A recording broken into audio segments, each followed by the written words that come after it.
Shale interviews about my 2023 budget.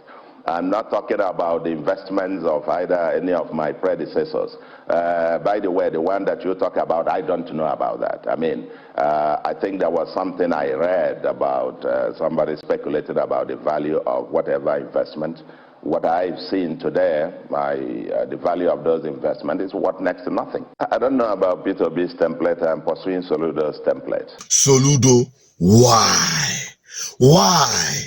My people, watch this video to the end and don't forget to share and like it.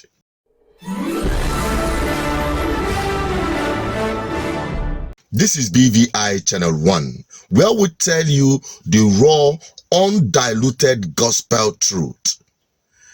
And I'll be addressing Soludo's remark on P2B during the conversation he had with Chain of Channels Television. Throughout last night, it has been bubbling on the social media, and perhaps Soludo may not have known the impact of what he said there. But I'm here to tell him that truth, that people around him, working for him or under him, will never tell him. Now, let us have a recap on that very conversation. And Professor Charles Soludo joins us live from Awka, the Anambra State capital. Thank you so much, Your Excellency, for joining us tonight. If I'm right, there's about 13 billion deficit in that budget you presented. Already, from the books and the report that we gleaned on, it's about 100 billion naira debt that the last administration left for your government. And you were seeking, you said it would take about, you need about 250 billion naira as loan for infrastructure. You approached the assembly for 100 billion naira loan. If you put all of those together in this infrastructure and the current situation of the economy, the question is the state going much into debt now? 100 billion left by the last administration. You're getting 100 billion more. You said you perhaps will be needing 150 billion more. How will the state be able to sustain paying back all of these debts? Let me help you. That is an area that I understand a few things about. And as I said a moment ago, the reason you find that size for the moment is that we are keeping our eye on fiscal sustainability. We've run our numbers, our debt service. Yes, I inherited not 100 billion, I inherited over 100 billion in debt. But if you look at the aggregate debt service obligations of the state, were one of the lowest, evidently, in the country. I am one of those who advocate for fiscal responsibility and for us to manage within our bounds. And we're extremely, very, very prudent in the way we manage resources here. And that's why we've been able to flag off.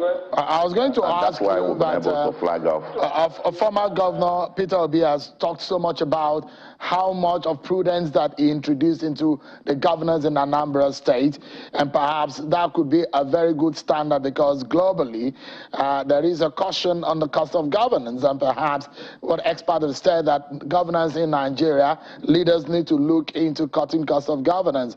Would the Peter Obi template be working for you? Are you doing more than that? Are you looking in that direction? I don't know about B2B's template. I'm pursuing Soludo's template, which is Soludo's template that it takes about, producing results by being accountable and prudent. It's not, we don't save money for the sake of saving money. I mean, saving money is not an output. It's not an outcome by itself. We put money to produce value for our people. If you don't have something to spend money on, then save it. But if you have something, you can't have your people in the hospital dying and you say you are saving money and so on, and poverty is escalating and so on and so forth. Now, our own fiscal prudence is to be able to cut down waste. We've cut down the cost of governance, we've cut down all manner of, we say boycott all boycottables and cut all cuttables. And I give you an illustration. When I assumed office, it was costing about 137 million a month on what you might call those cleaning offices and so on and so forth, various contractors providing services to clean offices, government offices. 137 million a month. We've cut down and negotiated until we've drilled it down. It now costs 11 million naira a month. That's a savings of about 126 million every month. That's the kind of thing that we're doing. Purchase of expensive, outlandish equipments and so on. I'm here at the governor's lodge. We haven't changed one piece of furniture. We haven't bought anything new. It's just what we inherited. Office of first lady, this, and we don't have that. We haven't bought even a bicycle for for use by my wife or something like that. We've kept it nimble. We've kept it focused, fit for purpose kind of government. We're energizing and enabling technology to work. So let me quickly jump in again. Apologies, Mr. Governor.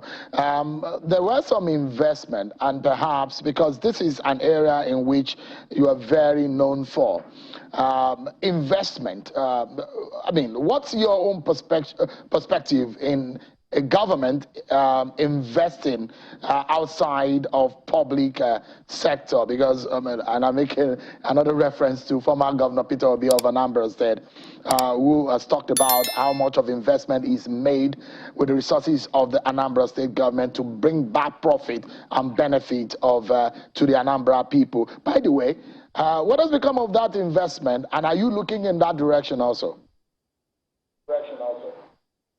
I don't know why you are turning the interview about Peter Obi. No, I'm just making reference because these are like I made reference to former Governor Obi, not to. Sheu interview is about my 2023 budget. I'm not talking about the investments of either any of my predecessors. By the way, the one that you talk about, I don't know about that. I mean, I think there was something I read about, somebody speculated about the value of whatever investment. What I've seen today, the value of those investments is worth next to nothing. So let's leave that aside. Let's focus on the kind of thing that first of all, you got to rebuild the public infrastructure. That is building for the future.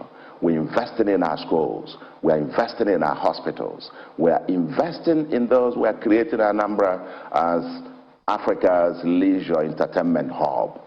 That's what we are, modernizing our cities, and backing on our urban regeneration, giving our people life so that they can have quality air to breathe, controlling pollution, dealing with flooding, dealing with erosion that is ravaging everywhere, and so on and so forth. We're not going to leave those. I'm going to say I'm saving money to go and invest in one private company.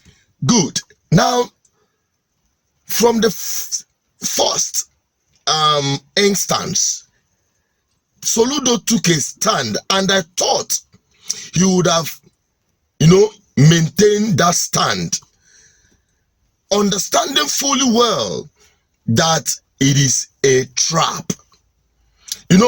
Journalists, especially that of Seun, will want to, draw your leg out.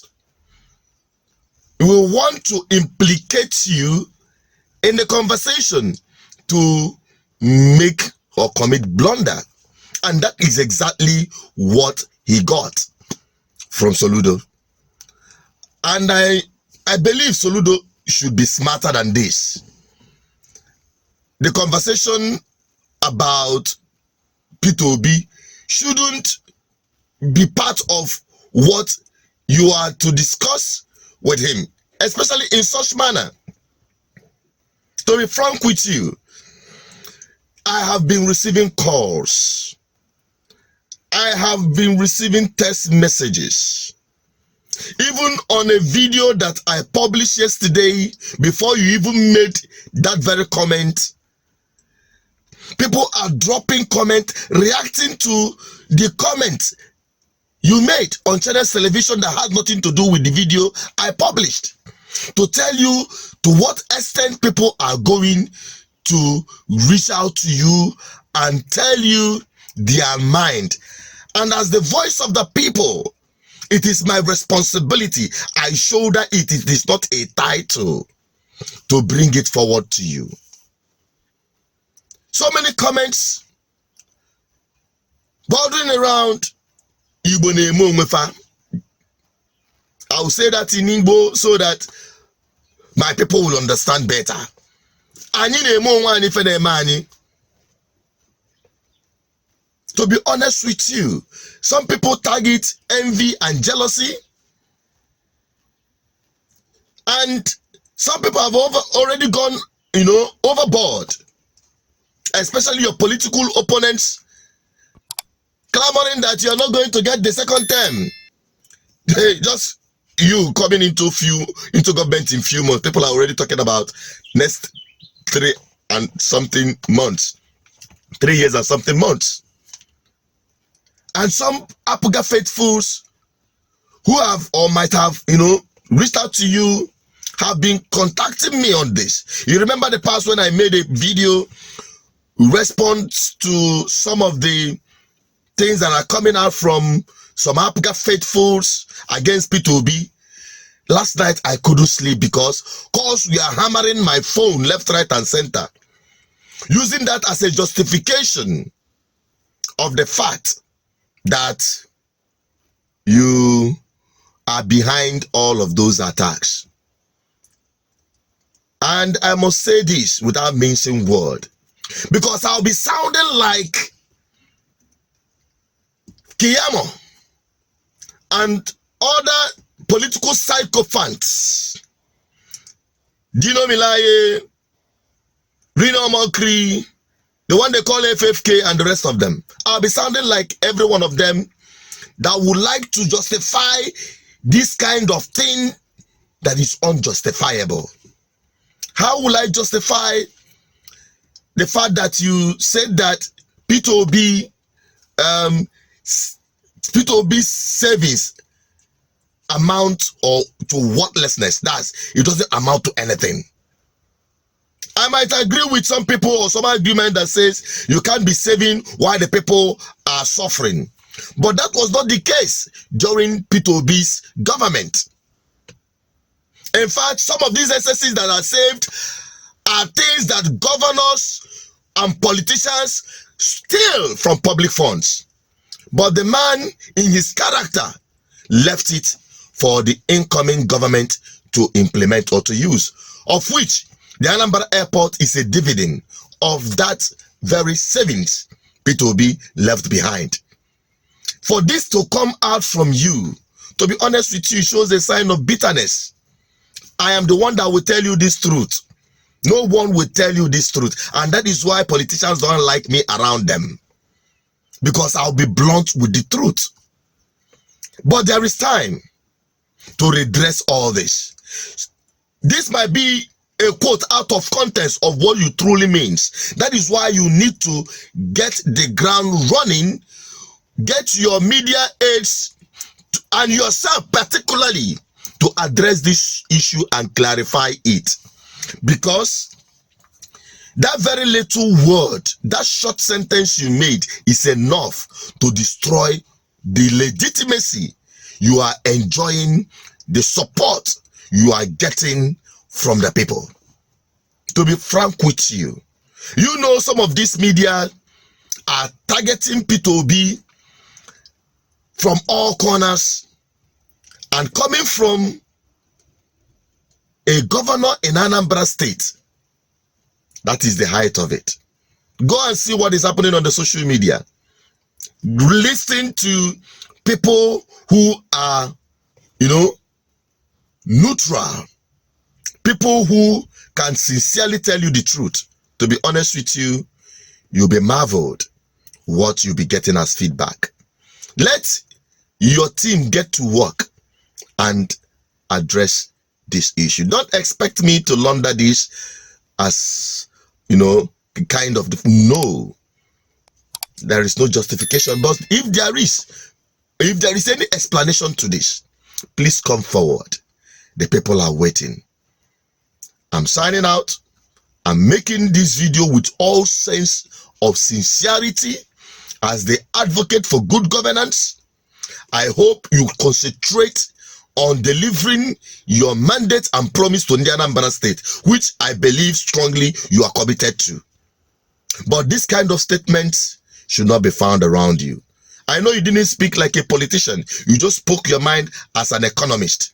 But don't underestimate that position you sit upon. Please make clarification on this issue. I am speaking also as the voice of the people, and it is my commitment to speak the truth without fear or favor. Take this very advice seriously, and together we will make Anambra State a great state, because your success is our success, and GGM will solidly stand behind you. My people, please give Soludo a break and another chance to come around and explain himself. Share this video, like it, let everyone get to know our position and be part of those that will build our homeland. Stay safe, my people. I'm signing out. Don't forget to subscribe. Stay safe.